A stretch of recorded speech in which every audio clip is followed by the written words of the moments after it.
oftentimes you see so many black men just yelling and screaming. And from what I've seen is it's that little black boy that never got to really express himself as a kid.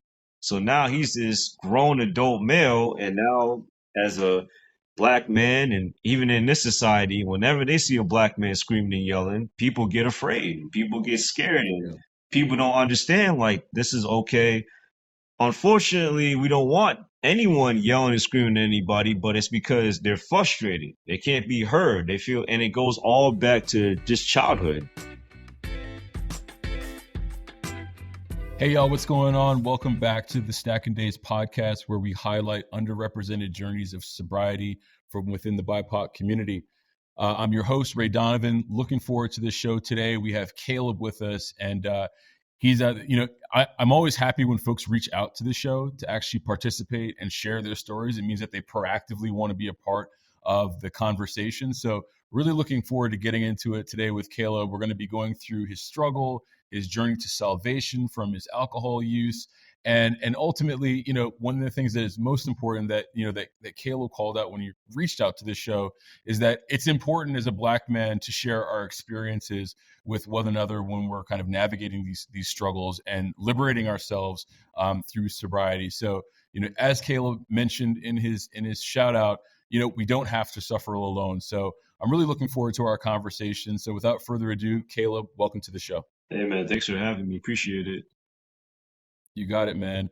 So Caleb's up in the chilly northeast of Connecticut right now, and he shared with me that he's trying to get himself down to Florida in the next couple of years. But in the meantime, I'm really hoping to kind of go all the way back to the beginning of your relationship with alcohol. How old were you? What kind of pulled you into the substance? And what did it mean for you over the course of your relationship with alcohol? And then more importantly, let's get into your sobriety and how you kind of made that turn for yourself after experiencing some of the darker days of sobriety. So I'll hand the mic over to you to kind of just take us back to the beginning. Right. So basically, when I first discovered alcohol, I was like 10. So I was like very, very young. And my grandma had it lying around. And my dad, I think he was asleep and he must have had like a long day. He used to be a truck driver. So he wasn't always around as much. And I was just visiting for summer vacation. And I didn't even know like I had an addictive personality. But like after I had like that first like taste, it was just like, man, I'm hooked on it. And then all of a sudden, I remember I would wait for my grandma to go to sleep. And then I would just be like taking like little shots because she had like, I knew she had the wine in the, what was it called? The freezer or the refrigerator, or whatever the case may be. So what I would always do is wait for her to go to sleep, take a little swig, and then go right back to bed. And then like ever since then, like I was able to put alcohol down for a little while, for like at least a couple years, like 3, 4 years later. But then when I was like 14, 15 years old, like I'm stressed out with track and field and stressed out with basketball. Like as a black man, like a black boy at that time, like I'm not fitting in with anybody. Like, Earl Sweatshirt has a line. He says, "Too black for the white kids and too white for the blacks." And like that was my story. Like I didn't fit in anywhere. I could relate to black people by playing basketball, and I related to white people because I was like, very intelligent and very smart and like kind of nerdy and quirky. So it was like trying to play all these like multiple characters, having like all these multiple identities. And like I dealt with that all the way till I was like 18. But in between like 14 to 18, like 16 through 17 is like when my drinking just started to like pick up a little bit more. And then like in college, like that's when it just got worse, man, because I discovered alcohol, I discovered women, I discovered bars, clubs, and I got all this freedom on me, and I go from being this old like church boy, pastor's kid, and all that stuff, and dealing with religious spirits and all that other kind of stuff. And now all of a sudden, like I'm out on my own. Like my Bible is at home because I chose to leave it at home. I was like, I just went through a season. I was like, I don't want to really deal with God. I could just be myself. Like I just want my freedom. Like I think that's what happens with many churches is that they don't really know how to sit down and talk to young boys. So us young boys just kind of find our own way, especially us black men. So now it's like I'm a man, can't nobody tell me what to do. I'm grown, this, that, and the third. And now all of a sudden, like I'm getting drunk almost every weekend or every other day. And then it gets even worse when I turn 21 because like now I can officially buy alcohol. So like I'm already going through a I'm grown stage for the past 3 years. And I was like, now nobody can tell me anything. But then, I just ended up getting into more trouble. I ended up spending an extra year in college. I'm messing around with the wrong people, the wrong crowds, and things like that.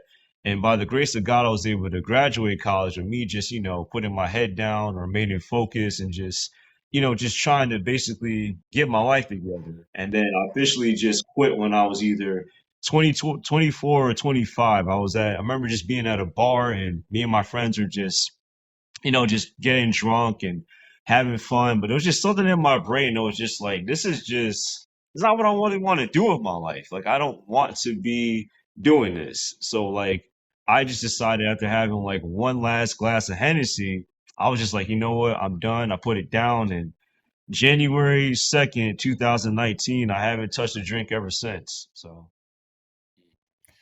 So I mean, I appreciate that chronological breakdown, yeah. and I got a couple questions that kind of span from the time that you were 10 up until what date did you say? It was January 2nd, 2019. 2019. Had you at any point in time tried to quit alcohol before January 2nd, 2019, or is that just finally a definitive moment where you said, you know what, this is not the life that I want to live. I'm going to move in a different direction. Yeah, so like there was a period like it was the year after. It's like I got out of college and I was like, man, I'm not really doing too much of my life. Like I'm not very successful right now. I couldn't find a job to save my life, and I was like, I think I'm gonna have to start making like some better habits. Like it was a time in like 2017, I quit for like 8 months, but I'm hanging out with the wrong people, so I was just like, maybe I should just moderate it a little bit more, which didn't work out because every time a stressful situation happened, every time that I couldn't find a job or every time I was getting rejected by women, it's just all these like coping mechanisms. And then my coping mechanism ended up just being for all the things that I'm going through was drinking. So then in my mind it's like, well, how I'm gonna deal with all these problems without drinking? And then after a while I would just go right back to it. Hmm. Gotcha. Yeah, I mean, I feel like when you're a young black man, we're kind of devoid of appropriate coping mechanisms. Mhm. So alcohol is an easy fix when you don't know that there's any other alternative, especially when you've been exposed to it. At a young age. I mean, I started drinking when I was like 13, 14 years old. Yeah. Um, you mentioned 10 to 14, 15, you were sneaking wine or liquor from the refrigerator. Did your grandmother not get a sense that that you getting into her stash, or were you the only kid in the house, or how did that go undetected? That's a good question, man. I don't know how it went undetected because I was the only kid in the house, and I think maybe she just didn't care, or just didn't notice, or maybe I was just sneaky enough to leave a little bit of wine in there so it looked like, I didn't take too much of it. But yeah, I got away. Got away. Yeah. Gotcha. You mentioned that you're a pastor's son. Yeah. Sounds like you spent a lot of time in the church. How did you reconcile your behavior and the actions of and physical kind of fallout of drinking with having to show up at church every single weekend? Again, how did that go undetected? Was it never kind of brought to your attention?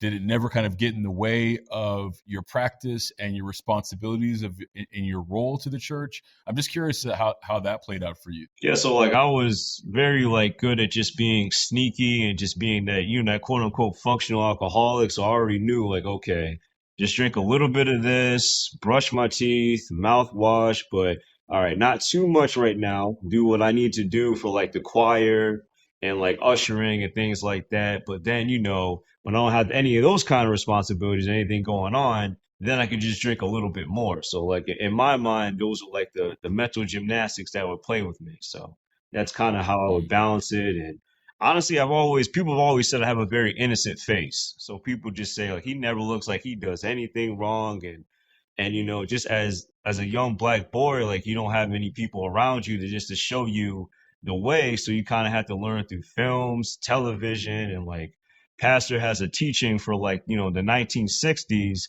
and here you are, it's in like the 2000s, and like you're going through all these things, and the church that I was a part of, they didn't think that it was a problem. They just thought everything was like either demonic or just prayed all away because they just didn't believe in that kind of stuff. But as I got older, as I started studying more about addiction, as I became a life and recovery coach, I started realizing like, people of the faith, especially black men, like need somebody to talk to. We got all these other issues that we're going through, but that's how we would cope. Yeah.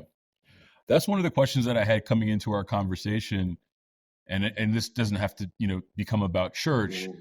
but being that the church is such a, kind of a pillar institution within, the black, community, why, in your opinion, do you feel as though that they're not able to appropriately address addictions that are happening within the community, specifically to like the young community, because there's so much coming at us, at a very young age? Like, I'm sure you've probably put a lot of thought into that as you've continued to evolve Mhm. as, someone who's still very spiritual, very religious, and also a recovery coach dealing with the reality of what that looks like for people in their everyday lives.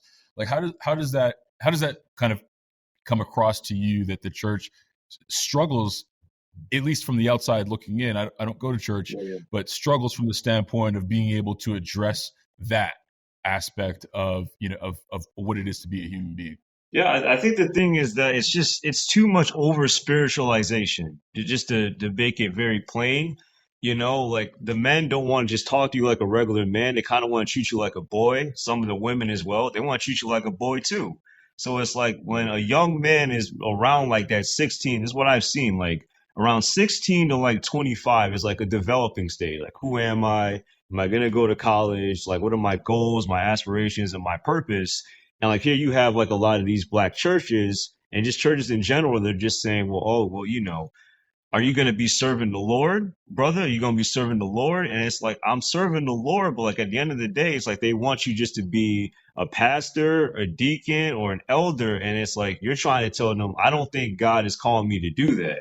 So Mm, the what is it called? I guess the difference in opinion is if you're trying to just be like me, just having a regular job, talking to Christians about addiction or anything like that, if you're not doing it in a church, then like they'll try to, honestly, it's called religious abuse. It's just as plain as it could be.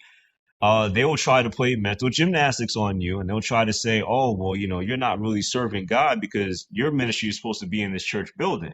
But the God that I serve, not to be religious or anything, but I don't think he wants me to serve in a building. Like the thing that God has gifted me with is just to talk to people like regular people. So church people in the church don't want to talk to people like regular people because they think everything is a spiritual matter, but some things are just mental. Some things are just physical. Like some men need goals, aspiration, and purpose. And also the other thing is they just don't want to talk about it because they're scared they're not, competent enough. But it's like there's a mm, lot of pastors, especially a lot of like black pastors I hear all the time in the news who are just falling into, sexual debauchery and all these other things, cheating on their wives. And like, I'm not condoning any of that, but it's like, most of these pastors in a lot of these smaller black churches, one of the main things that I've always seen through personal observation is that they're by themselves. They have no one to talk mhm, to. They have all these people who are like trying to stab them in the back. And as soon as they make any kind of human error, if anything, they're just like, well, that's not my pastor anymore. He's got all this stuff on him. And then it's like, of course he relapsed. Of course he has his sins because he can't talk to nobody. He's told to be the shepherd of the flock, but like all he's been told is all I need is Jesus. And as long as I have Jesus, then I'm good. But like practically speaking, like Jesus did give us people to talk to. But yeah, that's what I've seen in a nutshell. no, it makes sense. Thanks for shedding that light. I appreciate it. Yeah. So so then for you, January 2nd, 2019, you say, okay, boom, I'm off the booze. I'm not touching it anymore. I'm going to move in a new direction. What did January 3rd moving forward look like? I'm going to assume that you've been a religious man this entire time, or maybe you had to kind of refine and redefine what that was for you. I don't know. I'd love to hear how that journey looked like. But what did it look like for you once you stopped? Because when folks who, in my experience, and also the people that I've talked to, alcohol is just but a symptom of something larger that's happening with you, right? Yeah. So, what did that January 3rd moving forward look like for you from the standpoint of like the work that Caleb started doing on himself so that he could maintain his sobriety and also then become that positive contributing factor back into his community, which I know that you want to be. Yeah, so like the thing with me is like I knew I just had to handle, my past. It's like, my father and my mother always got in like crazy altercations because they were both, religious. They were always trying to impress the church and always arguing about money and like domestic abuse, physical abuse, spiritual abuse, all this kind of stuff going on. And I started, getting really big into like psychology, and I started realizing that I suffered with like abandonment issues, sometimes depression, sometimes anxiety and things like that. And I had to realize like the church is good, the church is good, but like I need to go and like, get some help for a little while. So along the way, I recommit my life to God around, I want to say, 2022, around there. And then I found an actual program that like sat down and talked about male issues. So I was there for like about a year or two. We talked about purpose, goals, aspirations, and why we do the things that we do. Because then, I started just coping with like casual sex and pornography. And then I ended up just saying, I got to get rid of this as well. So ultimately I just said, you know what, I got to just stop doing all these things. And I learned just ultimately I don't like to tell people what's going on. But then along the way is my healing journey, my connection with God. I realize is that God doesn't really want people to keep secrets. Like it's church folk who like to keep secrets because everybody wants to be this perfect Christian. And like being a perfect Christian is it's non-existent. Like as a Christian, you fall. As a man of God, you fall. Like anything that you're doing in life, whether you're like top of a company or a CEO, or you're a manager, whatever the case may be, everybody has mistakes, hurts, hangups. But like the more and more we keep it a secret all the time, the more and more things just get a lot more complicated. And like that's what I started realizing is like I just got to start being open and honest and just have my own solid community. Hmm. Yeah, community is huge, particularly when you can find a community that you can be open, vulnerable, and truthful with. If you don't mind sharing, what was that organization that you found that enabled you as a man to kind of step into that space? Yes. Because I'd love to just put resources out on this show for folks who might be interested in taking a closer look. Yeah, so the program for me was called Celebrate Recovery. I found it at a church. It was up in Manchester. It was called the Church of Nazareth. But Celebrate Recovery is found all over the world. They basically, Okay. it's very non-judgmental. They'll take really anybody. Their just main thing is that at least you're open. If you're not open, they're still okay with it. They'll still work with you. They don't try to force religion on you, which is what I love because you can't force God upon people. Like when I talk about God, I've seen people just go up to people and just say, "Hey, do you know who Jesus is? And if you don't know who Jesus is, you're gonna burn in hell." And I've seen people do that. And I'm like, that's not what you're supposed to do, and that's not what Jesus would even do. But again, like it goes back to legalism, religious abuse, and sober recovery isn't like that. Sober recovery just they'll take you as you are. They'll mention God's word. You can stay there basically as long as you need to. They don't call you or text you say, "Hey brother, like you missed a meeting, you're just trying to harass you," anything like that. Like if they check up on you, it's just, "Hey, checking up on you, see what's going on," but like they don't harass you every day or anything like that. So that's what I like about Got you. that program. But it is a faith based program. Yo, it is a faith-based program, yo. Okay, cool. You mentioned earlier you also overcoming your addiction to pornography. Mhm. Did you start to recognize just internally that there were a lot of similarities between how you were interacting with the pornography and the role that alcohol once played in your life? Or how did that epiphany kind of come to light where you said, I need to now address this as well? Was it negatively kind of affecting your life in a way where you had problems managing the actual reality of being a man in the world? I mean, tell us a little bit more about that. Yeah, so like my thing is I used to always write a lot of creative fiction. It used to always help me out to deal with like my hurts and bad hangups and stuff like that. And one of the things I had to realize is that, with pornography, you just constantly live in a fantasy world. And I did the same thing with alcohol. So for me, it was just like the same thing, man. I just always wanted to just escape everything. And like that's one of the issues with addiction in general, is that when you're always trying to escape, when you always have all these secrets, then you can't really be your full authentic self around people. And then people are just like, is just something going on with you? Is something going on with him? And you start getting like paranoid and very insecure with yourself. And like 9 times out of 10, people may not even be saying anything, but like the paranoia came from the alcohol, the paranoia came from the pornography, and just basically ultimately just not doing what I believe that God wanted me to do. Like ultimately, I just believe that God wants me to be this obedient, faithful servant, but like I was never taught what that actually looked like in practical application. And it's like here I Mm. was just getting older, and I kind of just felt like I was just left alone. There were people who were in my life, but then they walked away. So then I had all this bitterness and all these grudges. But as I got older in my recovery journey and my sobriety journey, I started realizing it was an ongoing cycle.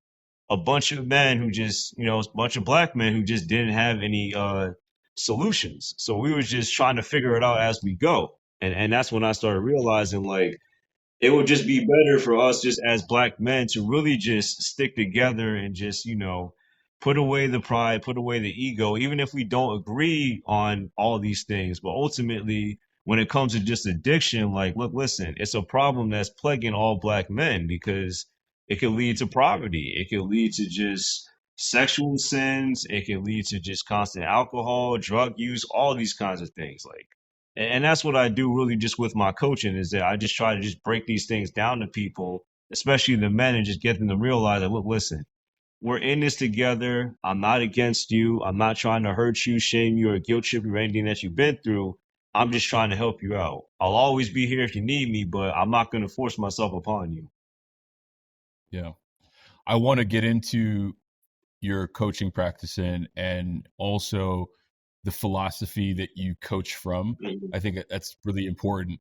Before I do ask you a little bit more about that, I am curious to learn a little bit more about what did you hold on to very tightly in preserving your sobriety against, all of these afflictions that you've come to recognize weren't serving you. Was it all kind of rooting yourself in your newfound faith?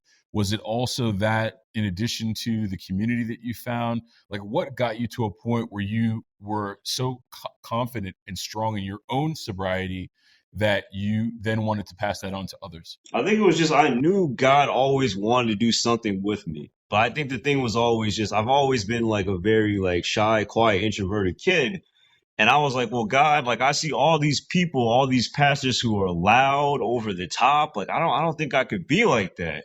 And I would just have encounters with God, and I would just like talk to him like just a regular person. I'm like, God, what is it that you want me to do? Like, I want to do something for the kingdom, like, but what is it exactly that you want me to do?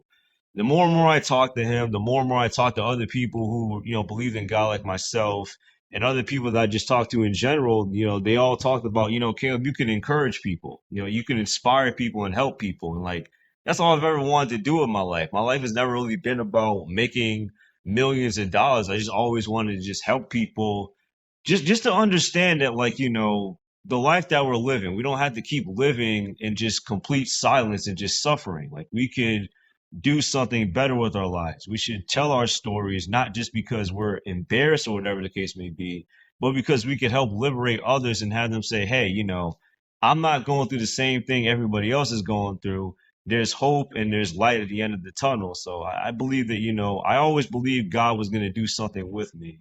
And Yeah, having my community around was also just a blessing as well. that's awesome, man.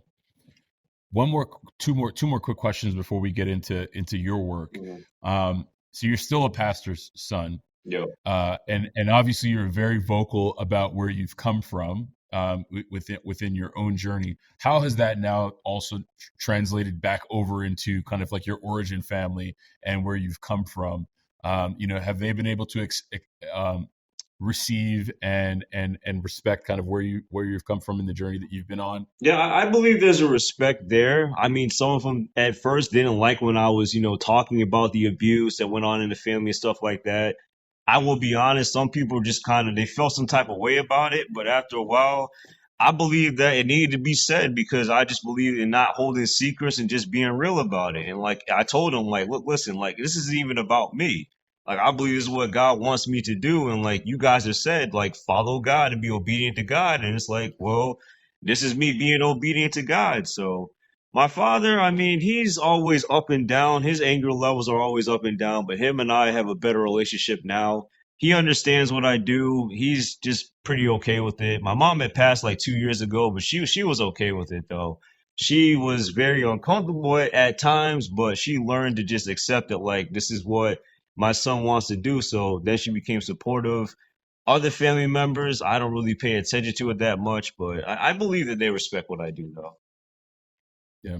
I mean, I just wanted to give you the shout out, man, because I know that number one, it's challenging enough to be vulnerable, right? And honest to yourself. Yeah. It's even more challenging to be openly honest and vulnerable, to the external world.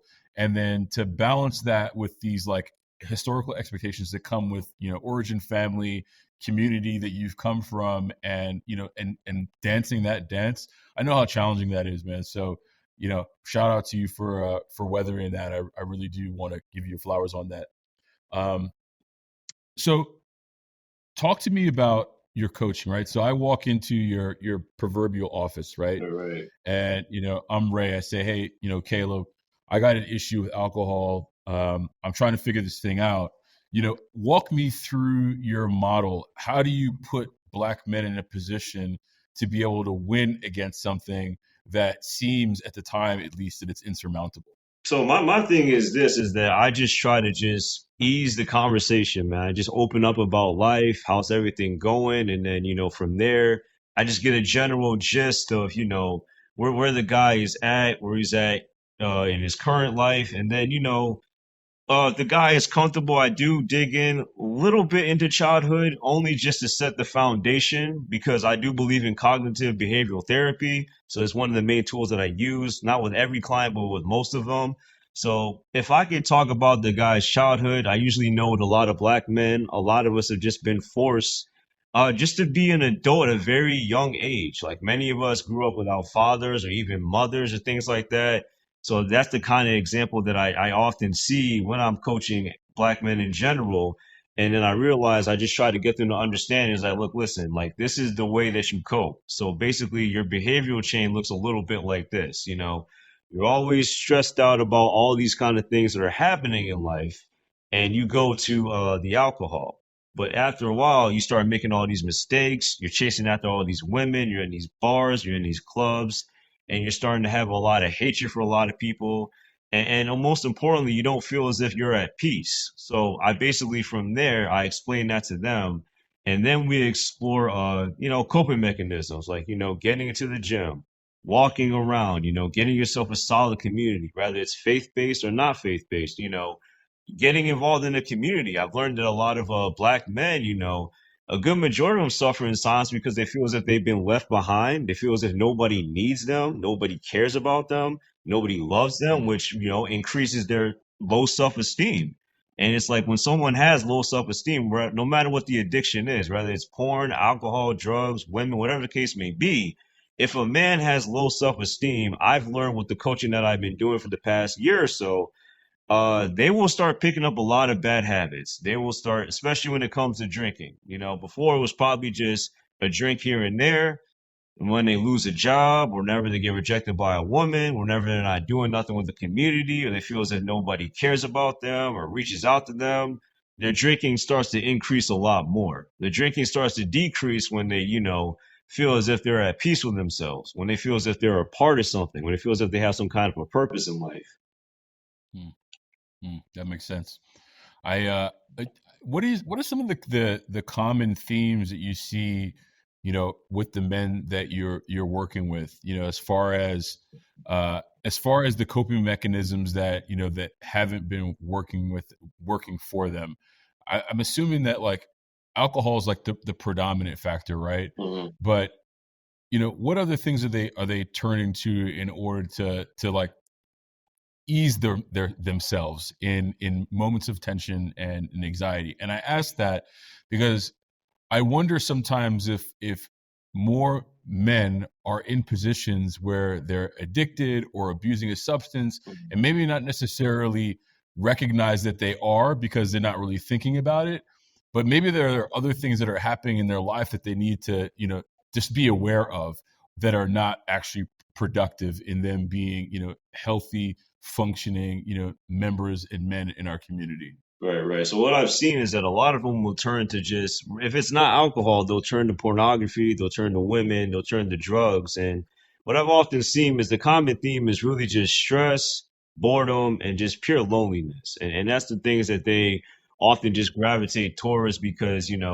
they want to feel as if they're a part of something, but they don't really know what they want to do. So like also, I'm a certified life coach as well. So I basically taken in my recovery coaching and my life coaching. I've mixed in the two because I've learned is that, so many black men, when they don't feel as if they have anything, just going for themselves, that depression starts to kick in. And also I've learned is that, many black men, especially the ones who go to church, I hate to say it, but a lot of them have been sexually abused by pastors.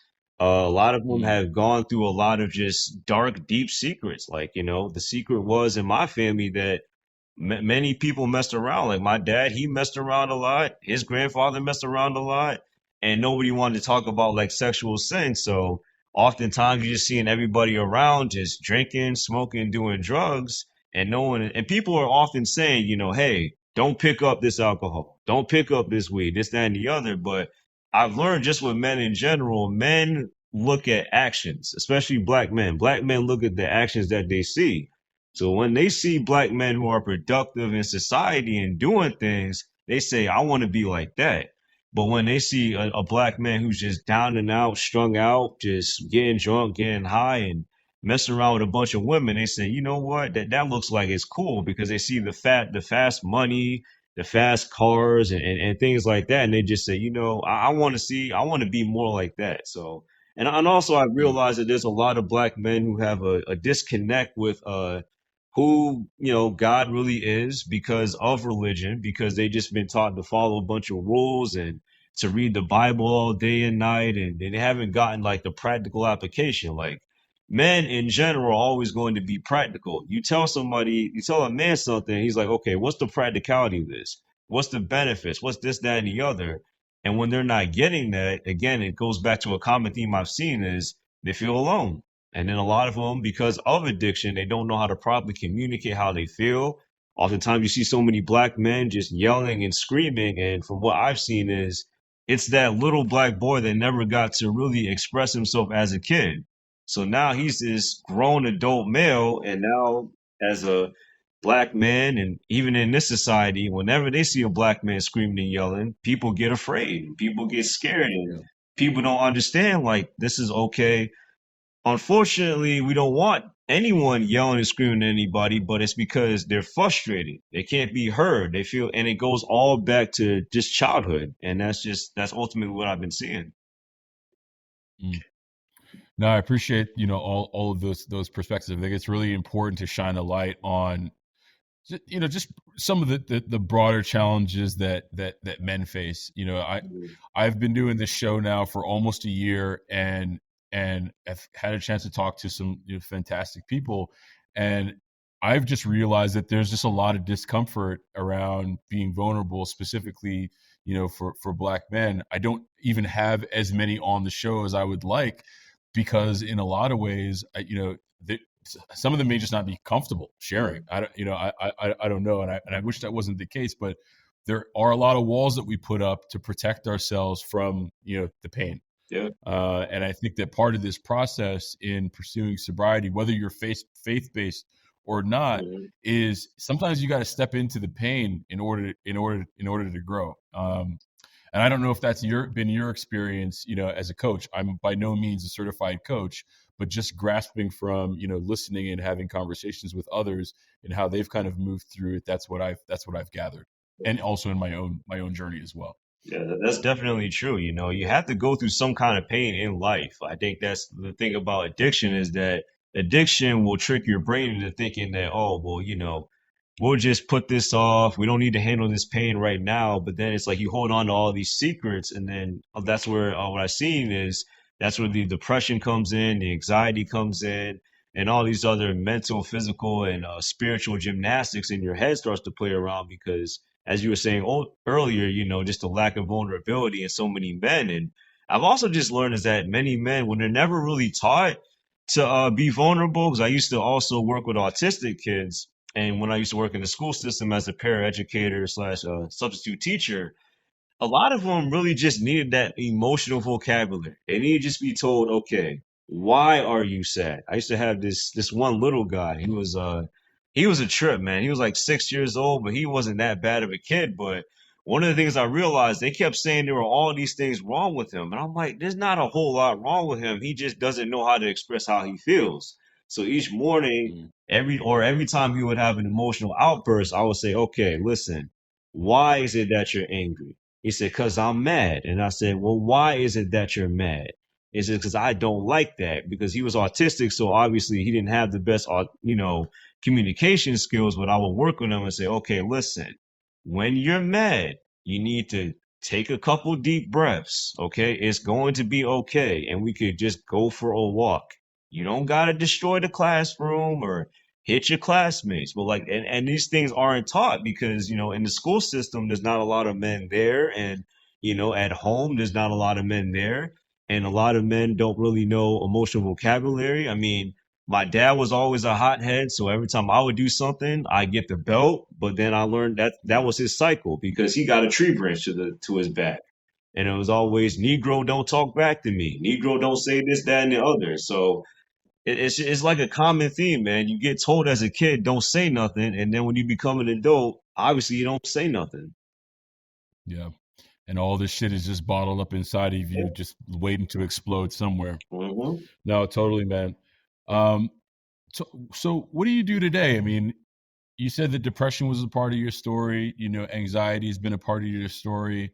How do you cope with those things today? I mean, those are very real things to have to navigate within oneself.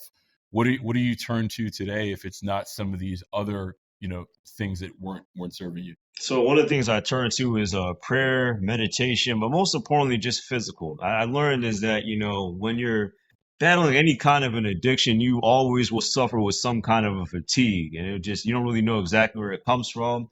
Me personally, I believe in just being practical. I go for walks. I'm going to the gym. I just got myself a trainer, so I'm in the gym 3 days a week. Basically, on my weekends, I get up, I walk outside in nature. I try to walk outside as much as I can, whether it's like hot or it's cold or whatever the case may be. But that clears out my head. And sometimes when I'm just in my meditation sessions, I just say, you know what? Everything is going to be just fine. This is just a temporary feeling. I'm not going to feel like this for the rest of my life. Just basically doing more positive self-talk because the brain feels a lot better when you're not beating yourself up all the time. So I try not to beat myself up about things I can't change because, I'm not God, I'm not trying to fill those shoes. And at the end of the day, I just tell myself, as long as I just move forward in life and don't move backwards, I think I'm going to be just fine. And those kind Mm. of simple words, they've helped me out a lot. And, telling yourself that you're great, that you're special, that you're awesome. Like, believe it or not, I know it's something that a lot of men don't do very often, but it helps you out a lot more because you're going to go through anxiety, depression, grief, stress. I mean, all these kind of things in life. And I've known from coaching and, talking about mental health for the past like 6, 7 years or so, even from a spiritual and non-spiritual practice, men in general will beat themselves up about everything. And it's like we cannot be doing that all the time and expect to be moving forward. Like, and then that's one of the reasons why we end up spazzing on people, getting angry and bottling up our emotions and turning to addictions as we've been discussing.